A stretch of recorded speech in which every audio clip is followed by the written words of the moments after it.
Hey, this is Andy Coon with FCProducer.com. Thanks for checking out this tutorial about how to blur out images that are in your way so you won't get sued.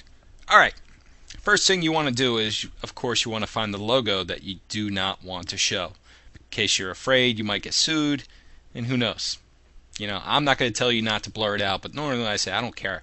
If you go to court, do not quote me, I won't show up. Alright, now this is what we're going to do. We're going to go down. The first thing you want to do is you want to find the spot, which we did. I'm going to get out that McDonald's sign right there. And so I'm going to go ahead and block the audio, or lock the audio, because I don't want to make duplicates of that. Now, when we're going to be doing this is we're going to make duplications, or duplicate layers of the actual video file, because we're going to put masks on there. And of course, every layer of the mask, or when you use a mask, you need a layer. So when you put the mask on it, anything underneath it will be visible. So where this could be multiple layers. So first thing I do is I'm going to click on there. I'm going to hold down the Option key and Shift key at the same time. Click and drag up. There I go. Now I have a duplicate layer on top. And so first thing I want to do is I want to put an in and out point so I don't go crazy. So here's the in and there's it out. I go back. Now what I want to do is double click to open this in the viewer. There we go. Click on the filters. Now I want to go in and drag the mask, go in to the effects tab, go into video filters and click the triangle, then go under the matte key, just go under the matte and grab the mask shape. Drag and drop and you have a rectangle. You're saying where the rectangle is? Well, it's there. Click on the video, you'll see it right there. The reason why you're not seeing over there is because they're identical layers, so you won't see anything like that. But in order to see what you're working with, go ahead and grab the blur. This is to blur out the image. Grab a Gaussian blur, drag and drop, and you see a little blur right there. Go ahead and up that. There you go. There's your blur. Now I want to change this into an oval, so I go up. Thankfully they have an oval layer, and I want to move it over to them. So I click the center and they give me a nice little centerpiece, and just you could drag it all around the place or just go ahead and drag and drop. Now it's obviously too big. I want to scale it down, so just go in and scale this sucker down and make it just right. There you go. That's good for me. Now this clip, I have zoom, I have hand motion, it's all over the place, so I'm going to have to keyframe this in order to maintain that blurred image on top of it. Now what I'm going to do is I have to go a few frames to watch it move. 1, 2, 3, 5, 6, 7. Keep watching, keep watching, keep watching. You see it moving, moving, moving, moving, moving. There we go. So I'm going to move back 1 or 2 frames. I'm going to click on the center point to keyframe it. Now keyframing, when I hit that, that's going to put a keyframe begin. That means it's going to hold that image right there for that frame, up until that frame. So anything I move after that is going to move the keyframe. So I'm going to go 1, 2. You see it's starting to move. I'm going to hit the center point, move it over just a bit to keep blocking it. 1, 2, 3. I'm going to hit the center point again. Go ahead and move it up. 1, 2, 3, 4. And do the center point again. Keep moving it. Oop. Don't want to show the M. 2, 3, 4, 5, 6, 7. It's off screen now, so I'm going to click the center point and just move that turkey off screen. Very good. Now what I want to do, I know there's a McDonald's sign over there. I don't care about that one because I just don't care. Alright, now there's another thing I'm going to do, because my brother right here, who has agreed not to be the model, he starts giving the bird right out of his pants. So I want to block that. Now in order to do that, I have to make another duplicate layer. So I'm going to grab this, hit Option Shift, pull up. Now since he uses the double bird, I'm going to have to do it twice. So Option Shift, pull up. Now it begins at right here. So what I want to do is grab, drag, and there, there, because obviously if I don't do that, those clips are going to be there the whole time. So now I'm going to put the center, and in the meantime I'm going to stop this one. I'm going to end it right here because it's off the screen.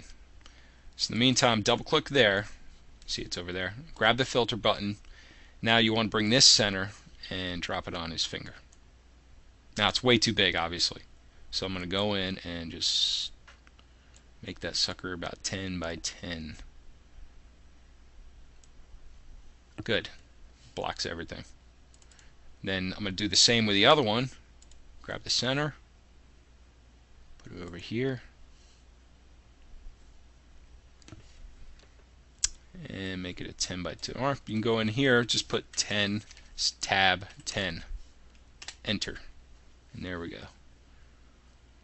Actually, I'm going to make it a few frames bigger. He's got some big hands. Again, we have motion going on in here, so I'm going to have to do keyframe while he's moving around. So go 1, 2. Look at that. He's already gunning for him. Move it up.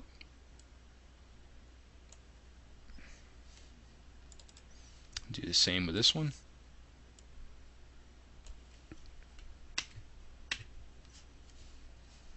Again, it's 2 frames, pretty quick. Now this one is, I'm going to do it anyway. 1, 2, 3. I have to get this one. He's just obnoxious.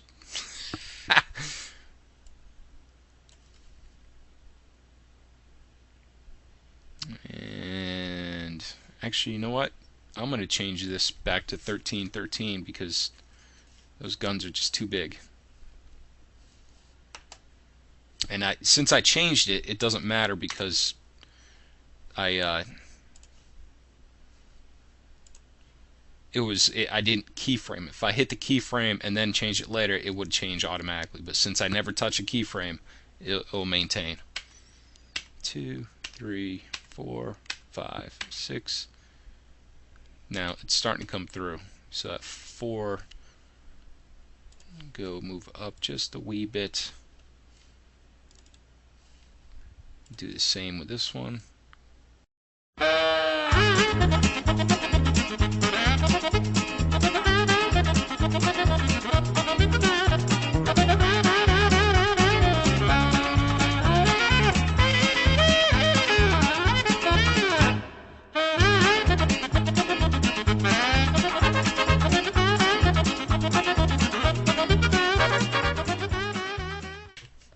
There we go.